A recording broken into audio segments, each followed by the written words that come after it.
Sir నమస్తే. నమస్తే. నిన్న మాజీ డీజీపీ ఏబి వెంకటేశ్వరరావు గారు ఆయన ప్రెస్ సమావేశం ఏర్పాటు చేసి అందులో రావణ్ మాట్లాడిన మాటలో ఎలాంటి తప్పు లేదు, ఆయన హిందూ దేవుళ్ళని దూషించలేదు, కేవలం ముక్కలుగా అతికిచ్చారు. రాధా మనోహర్ దాసు ఆ క్రైస్తవ మతాన్ని అందులో దేవుళ్ళని కించపరిచినప్పుడు దాన్ని ఉటంకిస్తూ రావణ్ ఇలా మిమ్మల్ని అడిగితే హిందువుల్ని కోట్లాది మంది పూజించే హిందూ దేవుళ్ళని దూషిస్తే వాళ్ళు కూడా రియాక్ట్ అయ్యి ఇదంతా మత విద్వేషాలకు దారితీస్తుంది అని మాత్రమే ఆయన మాట్లాడారని ఏబి వెంకటేశ్వర స్పష్టం చేశారు. అందరికీ తెలుసండి. ఆ రోజు మీటింగ్ లో ఆయన మాట్లాడింది టార్గెట్ చేసింది రాధా మనోహర్ దాస్ని. రాధా మనోహర్ దాస్ని తిట్టడం కోసం ఆయన ఆశ్రయించింది పవన్ కళ్యాణ్ భాషని, పవన్ కళ్యాణ్ వ్యవహారాన్ని. ఆయన అంటే ఒక రకంగా నటనని ఇమిటేట్ చేశాడు. ఆయన ఒక నటుడి తాలూకా హావభావ విన్యాసాలని అనుసరించాడు. కానీ ఇప్పుడు ఇమిటేషన్, మిమిక్రీ తప్పంటే ఎలాగా? ఓకే, మిమిక్రీ తప్పు కాకపోవచ్చు, కానీ రాధా మనోహర్ దాస్ లాంటి వ్యక్తులైనా ఎవరినైనా కానీ ఇప్పుడు వాళ్ళు తప్పు చేశారని కొడక దొరుకుతావు ఇలాంటి ఇంటిమిడేటింగ్ ఆయన వాడాడు కదండి. సాక్షాత్తు సనాతన ధర్మానికి ప్రతినిధి పవన్ కళ్యాణ్ గారు మాట్లాడిన భాష ఈయన వాడాడు. ఈయన కొత్త భాష ఏం క్రియేట్ చేయాల. ఒకటి. రెండోది, పవన్ కళ్యాణ్ కాదు ఆయన తిట్టింది రాధా మనోహర్ దాస్. సో ఆయన చట్టానికి పరీక్ష పెట్టదలుచుకున్నాడు అంటే నన్ను అరెస్ట్ చేస్తే వాళ్ళని కూడా చేయాలి. మరి పవన్ కళ్యాణ్ మీద ఎందుకు కేసులు పెట్టరు? పవన్ కళ్యాణ్ లోపల వేయాలి కదా ఈ పార్టీకి. మీరు ఆయన మీద కూడా మీరు ఉపా పెట్టండి. ఎందుకు పెట్టరు? కొడకల్లారా అనటమే క్రైటీరియా అయితే మరి ఎంతమందిని తీయాలి లోపలికి? కొడకల్లారా అనే పదం విరివిగా వాడుతున్నారు కదా ఇప్పుడు. విరివిగా వాడటానికి దానికి ఆ గ్లామర్ తీసుకొచ్చినోడు పవన్ కళ్యాణ్. వారు వాడటం మొదలుపెట్టారు. వారి నుంచి మొదలైనటువంటి కల్ట్ ఇది. సో ముయ్యవలసింది పవన్ కళ్యాణ్ని, ఈయన కాదు. ఒకవేళ అదే నిజం అనుకుంటే. రెండోది, ఏబి వెంకటేశ్వరరావు గారు స్పష్టంగా చెప్పింది ఏంటంటే వీళ్ళు కాంటెక్స్ట్ నుంచి పక్కకు లాగి ఆయన మాటల నుంచి వీళ్ళు అనుకున్న అర్థాన్ని ధ్వనింపజేయటం కోసం ఒక మ్యానిపులేషన్ ప్రోగ్రామ్కి దిగారు. అది నేరం. అంటే స్టేట్ ఒక క్రైమ్ చేసేసి నేరుగా తీసుకెళ్ళిపోయి కోర్టులో పెట్టేసింది, అయిపోయింది. ఇప్పుడు కోర్టు ఆన్ బెంచ్ వీళ్ళు మ్యానిపులేట్ చేశారు కేసులో, వీళ్ళు ఎవరినైతే టార్గెట్ చేశారో అతని మీద ఆ క్రైమ్ ప్రూవ్ చేయటం కోసం వీళ్ళు ఒక కాన్స్పిరసీ చేశారని బెంచ్ ఫీల్ అయితే గవర్నమెంట్ పరిస్థితి ఏంటి? కోర్టుని తప్పుదారి పట్టించడానికి ప్రయత్నం చేసినందుకు గాను ఈ ప్రభుత్వం రాజీనామా చేయాలి కదా నైతికంగా. కూటమి ప్రభుత్వం ఆ జ్ఞానం ఉండాలి కదా పోలీసు వాళ్ళకి. ఆ పని చేసినందుకు ఏబి వెంకటేశ్వరరావు గారు చెప్పింది నిజమైతే ఆయన సోదోహరణంగా చూపించాడు నిన్న. ఆయన చాలా స్పష్టంగా చెప్పింది ఏంటంటే మతపరమైన ఘర్షణలే రెచ్చగొట్టాడని మీరు ఫీల్ అయితే దాన్ని అట్రాక్ట్ చేసేటువంటి సెక్షన్స్ ఉన్నాయి అక్కడ, అవి పెట్టండి. ఉపా ఎందుకు పెట్టారు? ఉపా పెట్టినందుకు దాన్ని జస్టిఫై చేసుకోవడానికేమో హిడ్మా గురించి అతను మాట్లాడాడు, బసవరాజు గురించి మాట్లాడాడు అంటున్నావు. వాళ్ళిద్దరి గురించి మీటింగ్లు పెట్టిన వాళ్ళు ఉన్నారు అక్కడ, మాట్లాడిన వాళ్ళు ఉన్నారు. వాళ్ళ మీద ఇతని మీద పెడతావు. హిడ్మా మీద అనేక మంది ప్రదర్శనలు చేశారు, అతను జస్ట్ వాయిస్ ఓవర్ ఇచ్చాడు. ఆ వీడియో పట్టుకుని నువ్వు కేసు పెట్టేస్తే నీ ఇంటిగ్రిటీ రోడ్డు మీదకి వచ్చినట్టే కదా. రెండోది, మీరు ప్రధానంగా ఎవరినైతే తిట్టారని చెప్తున్నారు, ఎస్టాబ్లిష్ చేయదలుచుకున్నారు, రకరకాలుగా ఎడిటింగ్ చేసి ఆ వెర్షన్ అక్కడ పెట్టారు అంటున్నాడు. ఈ రెండు కోణాల్లోనూ ఉపా అనేది మీరు పెట్టిన కేసుని, చేసిన అరెస్టుని జస్టిఫై చేసుకోవటానికి తాపత్రయపడుతున్నారు అనేది అర్థమవుతోంది. ఒక ఐపీఎస్ ఆఫీసర్ ఆయనకు అర్థమైంది కాబట్టి కోర్టుకు కూడా అర్థమైతే ప్రమాదమే. కోర్టు కనుక దాన్ని వ్యాఖ్యానిస్తే చంద్రబాబు గారు రిజైన్ చేయాలి కదా. ఇప్పుడు జగన్మోహన్ రెడ్డి గారు మొహమాటం లేకుండా రోడ్డు మీదకి వచ్చి ఈ జరుగుతున్న కుట్రల్ని మాట్లాడాలి. అయ్యా నేను క్రైస్తవుణ్ణి కాబట్టి అది అడ్వాంటేజ్గా తీసుకుని నన్ను పొలిటికల్గా చంపేయటానికి వాళ్ళు హిందూ మతం కార్డు వాడుతున్నారు, అందుకోసం రావణ్ని అడ్డం పెట్టారు, రావణ్ని అడ్డం పెట్టి నన్ను చంపడం కోసం ప్రయత్నం జరుగుతోంది తెలుగుదేశం మీడియా ద్వారా అని ఎందుకు మాట్లాడ్డా? ఆయన యుద్ధం మొదలు పెట్టాలి, తప్పదు. సో అదొక గొడవ.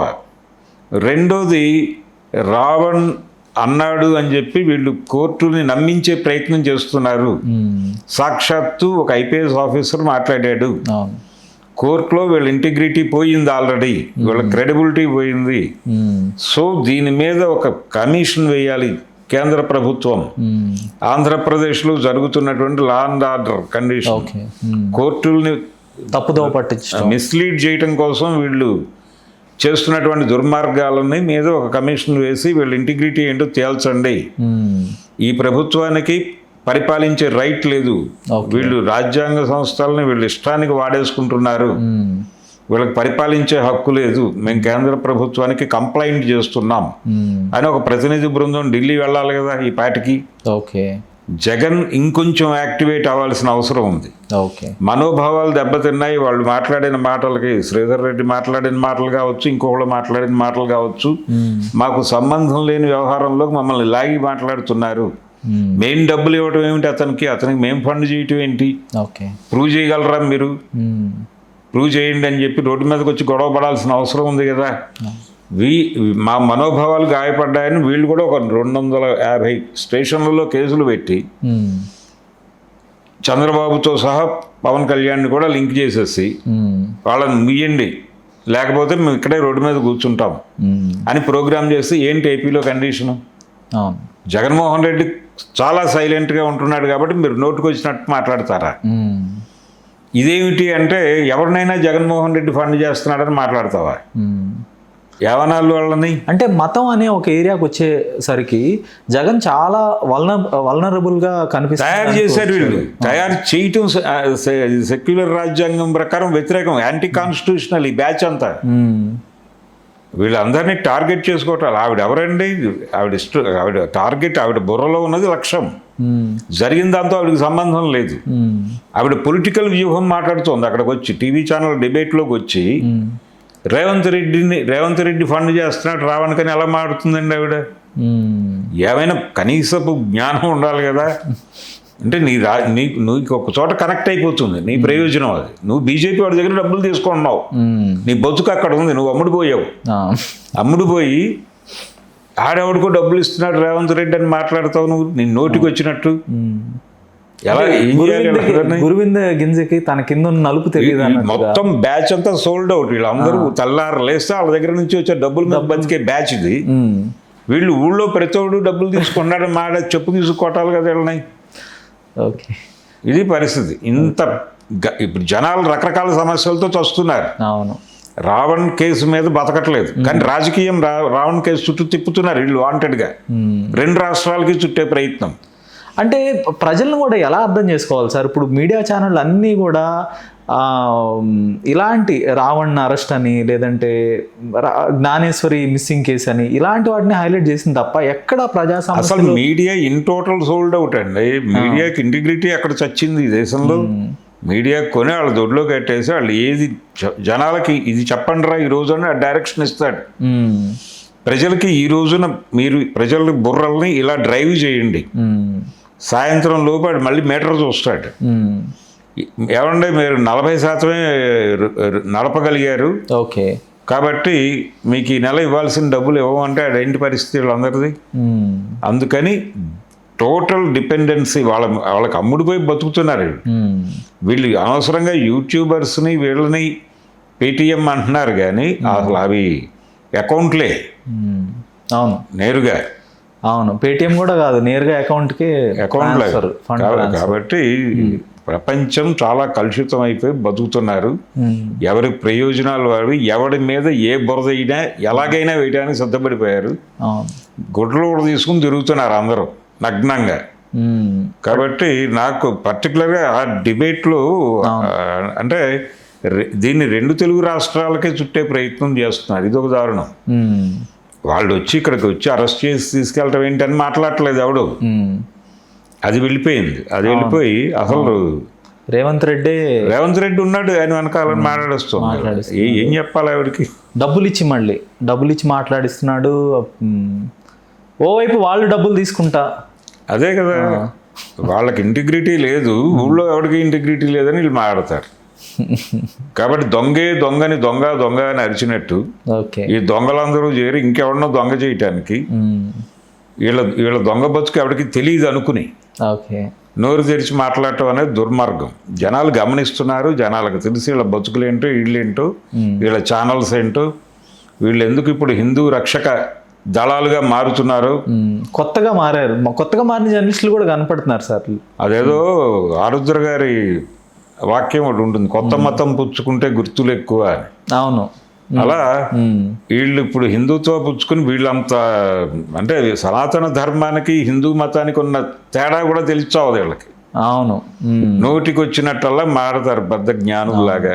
వీళ్ళని భరించడం తప్ప చేయగలిగిన పరిస్థితి కనిపించడం లేదు. ఇంకొక వీడియో చూశాను సార్, అలా ఆ యూట్యూబరే అసలు ఇండియా సెక్యులర్ దేశం కాదు, సెక్యులర్ అని ఎక్కడ అంబేద్కర్ గారు చెప్పలేదని మాటలు కూడా సెక్యులరిజం అనేది భారత రాజ్యాంగంలో అంబేద్కర్ గారి రోజుల్లో లేని మాట వాస్తవమే. 42వ రాజ్యాంగ సవరణ ద్వారా ఇందిరాగాంధీ గారు దాన్ని తీసుకొచ్చారు. సో వాట్ ఏమిటి అయితే ఏంటి, కానీ అంతకు ముందు రాసిన రాజ్యాంగం కూడా అది ఇంప్లైడ్ కదా, సెక్యులరిజం అనేది ఇంప్లైడ్. ఆ స్పిరిట్ ఉందండి, ఆ స్పిరిట్ తో వెళ్ళింది అంతే. అంటే చాలా ఓపెన్ గా సెక్యులరిజం మీద ఒక లెఫ్టిస్ట్ యాంగిల్ ఒకటి ఉంది. అంటే మతరహిత రాజ్యాన్ని, దైవరహిత రాజ్యాన్ని కోరుకునేటువంటి ఒక ఆస్పిరేషన్ నుంచి సెక్యులరిజం అనేది పిచ్చాస్పత్రి అనే సిద్ధాంతం కూడా ఒకటి ఉంది. వీళ్ళకి తెలిసావదు అది. వీళ్ళు ప్రతిపాదించే హిందూ రాష్ట్రానికి సంబంధించి కూడా అంబేద్కర్ గారు ఇది హిందూ రాష్ట్రాన్ని కూడా చెప్పలేదు, ఇది అన్ని మతాలు స్వేచ్ఛగా బతికే భారతదేశం చెప్పారు. ఆయన చాలా స్పష్టంగా కుల నిర్మూలన అనే గ్రంథంలో కూడా వారు చెప్పింది కులాన్ని నిర్మూలించడం అనేది అంత ఈజీ వ్యవహారం కాదు. ఎందుకంటే దీని మూలాలు అక్కడ ఉన్నాయి. కాబట్టి దీన్ని కంట్రోల్ చేయాలంటే కనీసం మనం చేయగలిగింది ఈ కులాల మధ్య ప్రజాస్వామిక వాతావరణం తీసుకురాగలిగితే చాలు. 100% ప్రజాస్వామ్యం అన్నాడు ఆయన. ఓకే. అంతకుమించి ఆస్పిరేషన్స్ ఆయనకు అనవసరమైన సాధించలేని లక్ష్యాలు పెట్టుకోవద్దు అనే మాట కూడా చెప్పాడు ఆయన. ఆయన అలా బిహేవ్ చేశాడు.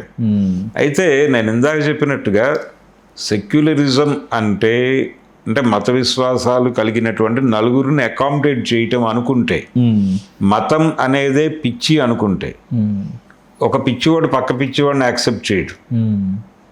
యాక్సెప్ట్ చేయకపోవడమే పిచ్చి. కాబట్టి యాక్సెప్ట్ చేసే ప్రసక్తి లేదు. సో నలుగురు పిచ్చి వాళ్ళని ఒక చోట ఆర్గనైజ్ చేయటం అంటే అది పిచ్చి ఆసుపత్రి. సో సెక్యులరిస్ట్ స్టేట్ మతాన్ని ఆమోదించడమే పిచ్చిని ఆమోదించటం. దేవుణ్ణి ఆమోదించడం అంటే పిచ్చిని ఆమోదించటం. కాబట్టి మతం అనేది ఒక పిచ్చి అనుకుంటే మతరహిత రాజ్యం కోసం యుద్ధం చేయాలి తప్ప సెక్యులర్ స్టేట్ గురించి మాట్లాడటం అనేది అది ఆచరణలో అలా ఉండదు. అది సెక్యులర్గా ఉండదు, ఏదో మతం లీడ్ తీసుకుంటుంది. అంటే అప్పుడు అది ప్రజాస్వామ్యం అవ్వదు కదా సార్, ఎందుకంటే ప్రజలకు ఒక స్వేచ్ఛ ఉంది. నిజమే, ఏ మతాన్ని అనుసరించాలి, మతాన్ని పాటించాలా వద్దా నిజమే. కానీ సెక్యులరిజం పేరుతో మెజారిటీ మతం లీడ్ తీసుకుంటుంది. అది జరగకూడదు. లీడ్ తీసుకుని రూల్ చేస్తుంది, దాన్ని కాదనలేని పరిస్థితి ఏర్పడుతుంది. ఇది 23-24 ప్రాంతాల్లో ముట్నూరు కృష్ణారావు గారు రాశాడు. ఓకే. అది ఇప్పుడు చూస్తున్నాం మనం. ఆ పరిస్థితి అవికృత రూపం తీసుకుంటే ఎలా ఉంటుందో ప్రపంచం ఇప్పుడు చూస్తున్నాం. కాబట్టి ఇది ఊహించారు ప్రజలు. ఈ జబుర్నిసా అని ఒక నాటకం రాశాడు పింగళ నాగేంద్రరావు గారు. అది బ్యాన్ చేయాలని కొంతమంది హిందువులు ఆ రోజుల్లో గొడవ చేశారు. అప్పుడు మాట్లాడిన మాటలు ఇవి. అంటే సెక్యులర్ స్టేట్లో మెజారిటీ మతం లీడ్ తీసుకుంటే ఎంత దుర్మార్గం జరుగుతుందో చెప్పారు. అది ఆ రోజున సూచన మాత్రమే. ఈ రోజున ప్రాక్టికాలిటీ చూస్తున్నాం మనం, వీళ్ళ పిచ్చి విన్యాసాలు ఇవన్నీ. కాబట్టి ఈ మెజారిటీ మతం లీడ్ తీసుకోవటాన్ని కంట్రోల్ చేయకపోతే భారతదేశం సర్వనాశనం అవుతుంది. ఓకే, ధన్యవాదాలు సార్. Thank you.